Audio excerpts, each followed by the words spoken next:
Hello बच्चों, आज हम पढ़ेंगे नमक का दरोगा। कार्यपत्रक 1 से लेकर 6 कार्यपत्रक तक कंप्लीट करेंगे। और हम नमक का दरोगा पिछली वीडियो में पढ़ा चुके हैं। जिसे आप नहीं देखे हो हमारी प्लेलिस्ट में जाकर देख लें और वीडियो को शुरू से लेकर लास्ट तक देखें। और वीडियो पसंद आए तो हमारे चैनल ज़रूर सब्सक्राइब करें। कार्यपत्रक 2।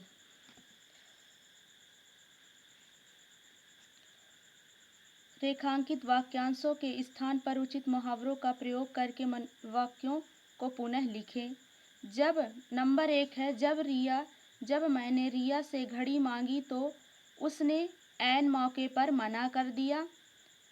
तो इसका सही उत्तर हो जाएगा अंगूठा दिखाना। अंगूठा दिखाने का मतलब है कि इनकार करना, साफ इनकार करना। अब हम वाक्य में प्रयोग करेंगे। जब मैंने रिया से घड़ी मांगी तो उसने अंगूठा दिखा दिया। अगला नंबर दूसरा नंबर है, तुम समझदार बनो, साधारण बात को बढ़ा चढ़ाकर कहना अच्छा नहीं है। तो सही उत्तर होगा, हमारा सही मुहावरा होगा तिल का ताड़ बनाना। अब हम वाक्य प्रयोग करेंगे। तुम समझदार बनो, साधारण बात को तिल का ताड़ बनाना अच्छा नहीं है।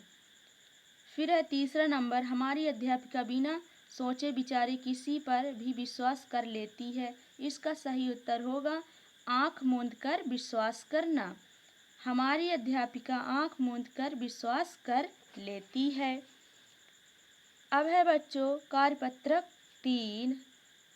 निम्नलिखित पंक्तियों को ध्यान से पढ़ें और नीचे दिए गए प्रश्नों के उत्तर लिखें। चलिए, नंबर 1 है, मासिक वेतन को पूर्णमासी का चांद क्यों कहा गया है? जिस तरह से ठीक पूर्णमासी का चांद धीरे धीरे घटता है, उसी तरह मासिक वेतन भी महीने के पहले दिन से मिलता है तथा हमें अपनी ज़रूरतों को, जब चीज़ों को पूरी करने में लगे रहते हैं तो वह धीरे धीरे घटता जाता है। नंबर दूसरा है, क्या आप एक पिता के इस वक्तव्य से सहमत हैं? जी नहीं, मैं एक पिता के इस वक्तव्य से सहमत नहीं हूँ। नंबर तीसरा है, औधा निगाह पीर का मजार आमदनी बरकत के शब्दों का अर्थ बताइए। औधा का मतलब होता है पद, निगाह का अर्थ होता है दृष्टि, नज़र, पीर का मजार का अर्थ होता है सूखी संतों की दरगाह, आमदनी का अर्थ होता है आय, वेतन, बरकत का अर्थ होता है ईश्वर से प्राप्त। इस तरह से हमारा कार्यपत्रक 3 कंप्लीट हुआ। अगले कार्यपत्रक पे हम चलते हैं। कार्यपत्रक 4, विभिन्न चारित्रिक विशेषताओं पर वाक्य बनाएं। ईमानदारी सबसे अच्छा गुण है। समझदार का हम वाक्य में प्रयोग करेंगे। हर व्यक्ति को समझदार होना चाहिए। दयालु, हमें जीव जंतुओं पर दया रखनी चाहिए। सहनशील, हमारे जीवन में सहनशील का बड़ा महत्व है। हमें जंगली प्राणियों के प्रति क्रूर व्यवहार नहीं करना चाहिए। लज्जाशील का हम वाक्य में प्रयोग करेंगे। खुशी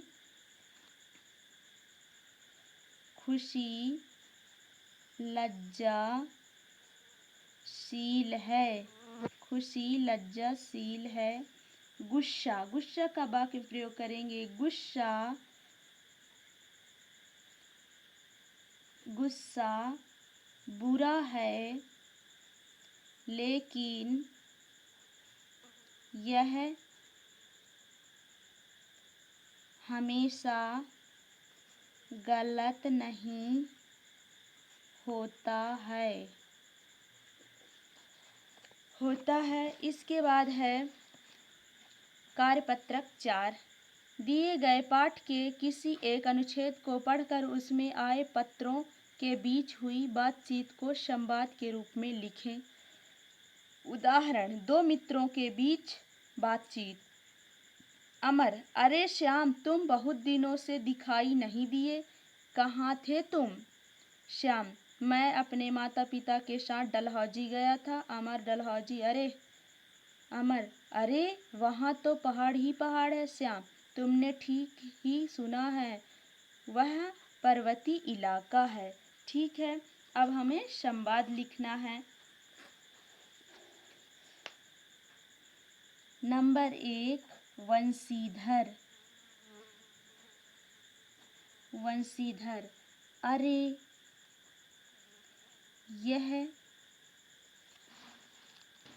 यह गाड़ियाँ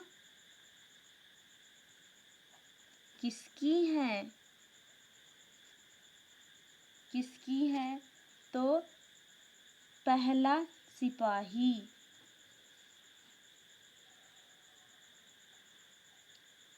पहला सिपाही बोला, दरोगा साहब, मैं अभी देखता हूँ। दूसरा सिपाही,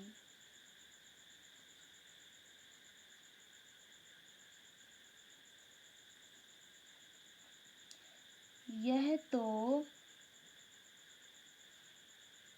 पंडित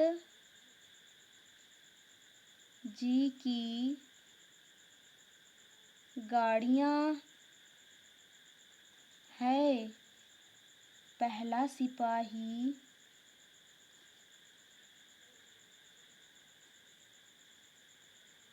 यह तो चलो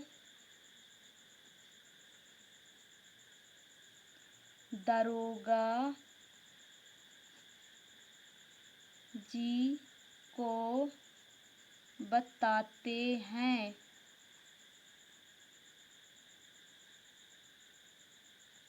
दूसरा सिपाही, दरोगा जी यह गाड़ियाँ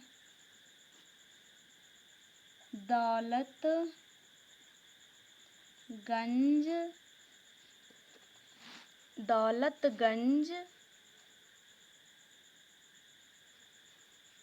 के महाराज आलोपी दीन की है। इस तरह से हम संवाद को लिख सकते हैं।